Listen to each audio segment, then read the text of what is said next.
Well, Deb, we just got here and information is still coming in, but we can tell you what we do know. We know that a 13-year-old boy was apparently riding his bike right here at Mertland and 4th Street when he was struck by a car just a short time ago. His bicycle is laying right on the street, across the street. You see some neighbors that are actually over there by that bike right now. The semi was just driving too fast for these conditions, spun off the road, jackknifed, and actually took out this intersection crossing sign. Now it's about 6:15. We have some light rain showers here in the Miami Valley, so I'm pulling out the umbrella. So now it's 6:45, and look at this cart. The wind gusts are so strong, it's just blowing. See, that's what I'm talking about. Justin apparently made his way right through this path, climbed through this hole right here in the fence, and within a couple minutes, he was on the interstate.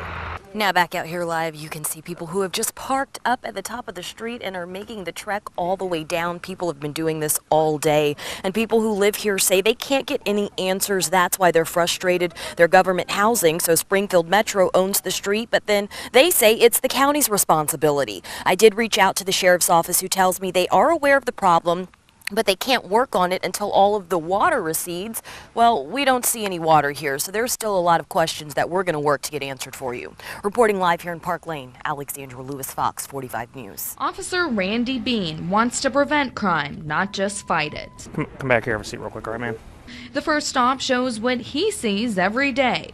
He's got a history of heroin. These officers know the drug houses One more to the east. and check on them frequently. No one was home. They know the criminals by name. Where they live, where they hang out. A real and scary problem, a woman transported for a heroin overdose. Brandy, you still staying on Garfield? Remember, this home is going to be a major part of our story later. They're going through the neighborhoods and up through the alleys and around and checking. Beat responsibility is nothing new in the city. It's the new areas of focus that is giving a stronger police presence to the problem areas. They're like cockroaches. They kind of scatter when they see a patrol car.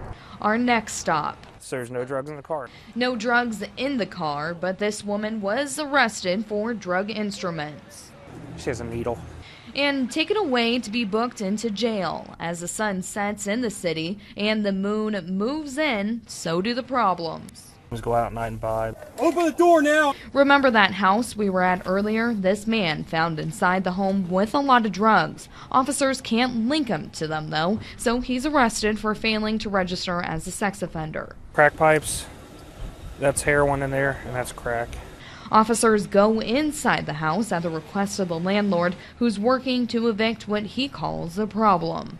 She rents it out and just lets anyone come as they go, and they give her a cut of the drug deals.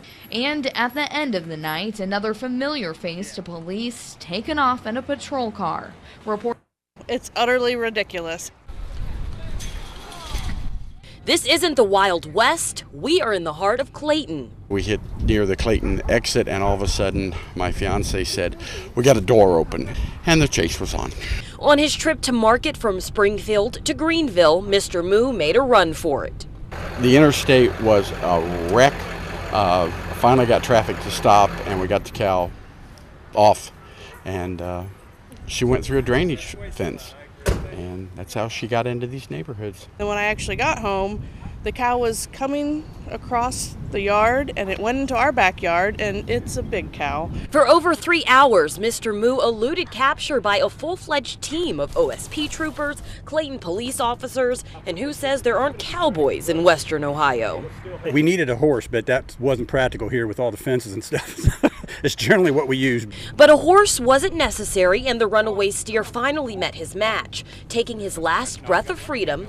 I know. Mr. Moo's wild adventure finally came to an end. The steer's owner, Gary Osborne, says today should have never happened, but a few weeks ago, tragedy stepped in. Wesley Culpepper, Daniel Tittle, and our son, Charles Robert Luthi, were supposed to load the cow Wednesday morning to take it to market, and they were killed in an accident. Osborne says he knows his trio of angels got a kick out of it. There are 3 young men in heaven that are laughing at me right now for an old man running after a cow. Photographer Shaun Elliott takes us back there. On the ramparts we walk.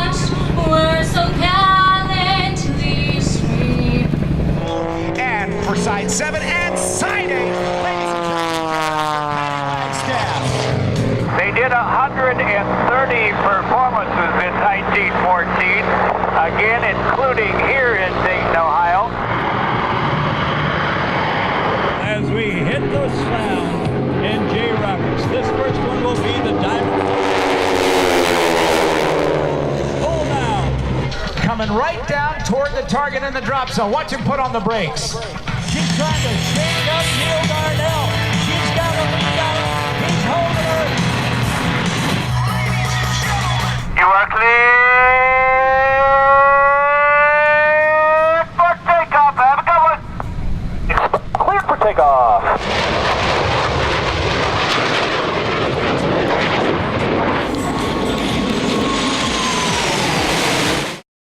Dayton was only picked in less than 4% of many major online bracket selections. Even beyond that, 0.4% of people on ESPN.com had UD playing Stanford. So it's clear this is a matchup of Cinderella squads. It's a beautiful thing to you know, that people thought that we wouldn't be here, but we're here. It just shows that we can overcome anything. Credit to my teammates, credit to my coaching staff. They done a great job all year just making sure that we keep fighting, and hopefully we can just keep fighting and advancing. Even though Stanford is a 10 seed, not many people had them knocking off Kansas. But the Cardinal have still played in 2 Elite Eights in the last 16 years. Stanford's not a Cinderella. They from the big Pac-12. It's just a game. We're just going to go out there and play as hard as we can and play to advance and push all the other stuff out the door. There's one thing that hasn't changed for the Flyers, and that's the mindset. Even as an 11 seed, UD isn't ready to be done dancing in the NCAA tournament. Continue to win and continue to advance. You know, a lot of the media likes to give us the Cinderella label, but, you know, to us, we feel like we can beat anybody, and we want to just continue to win. Every year there's that one team in the Final 8, Final 4 that no one expected to be there, and that's been our mantra, why can't that be us this year? So that's been a big motivating factor for us. Many people are once again predicting that the clock will strike midnight on this Cinderella Dayton team. But you have to wonder, is there a little bit of last-second magic left to get the Flyers into the Elite Eight? Well, they did it back in 1984.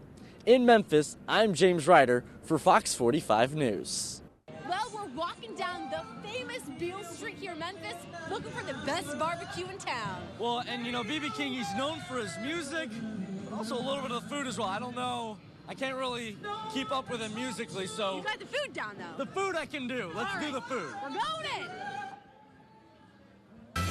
Hey, everybody. He's a legend. I love B.B. King. I went and saw him last year, and the guy's 88 years old and still playing. And I've always loved B.B. King, so we said, we got to go to his place. Tourists all over come to B.B. King's to enjoy some great barbecue, and let's not forget the atmosphere. You just got to be here. It's historic, and it's historic for a good reason because it's just a lot of fun, a lot of great music, a lot of great food.